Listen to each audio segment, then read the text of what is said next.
We are starting to see a clearer picture of the damaged storms, including tornadoes brought to the eastern part of our country this past week. CBS News learned the mayor of St. Louis placed the head of a division of public safety on leave after tornado sirens failed to activate. 5 people died in that area after extreme weather moved through.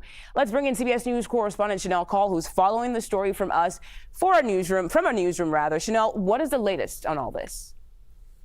Mugo, so we're talking about such a huge disaster here. Local officials this morning calling this a once-in-a-generation tornado. You mentioned this. 5 people died when that storm had moved through. And one of the big questions that people there are now asking is why the warning sirens did not sound off before that EF3 tornado had hit some parts of central, West End, and North City on Friday.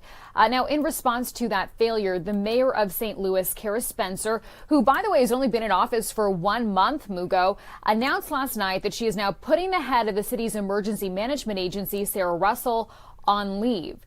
This morning, the mayor said this is what happened. The SEMA team members were at a workshop on Friday afternoon, and that's why SEMA staff could not activate that button when the tornado warning was issued by the National Weather Service. There was then a call made to the fire department, but initial reports, Mugo, now indicate that a clear directive to sound the alarm was not given. I actually listened to that phone call. I can tell you that it didn't seem so clear about what to do. Now, on top of that, the mayor said today the siren button at the fire department wasn't actually working as it should have been. So clearly a few big systemic issues here that ultimately led to this failure. Here's more on this from the mayor.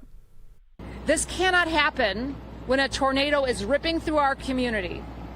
Our safety depends on clear and direct communication.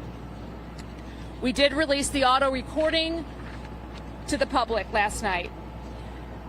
Let me be clear, SEMA exists to alert the community when severe weather is coming. This office failed to do that in the most horrific and deadly storm that our city has experienced in my lifetime.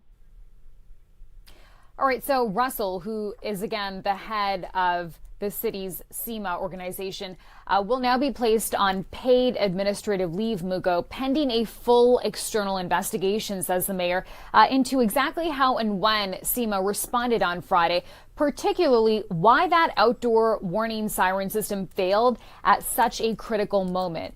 In the meantime, the mayor also has now issued an executive order essentially allowing the fire department to activate that emergency siren moving forward.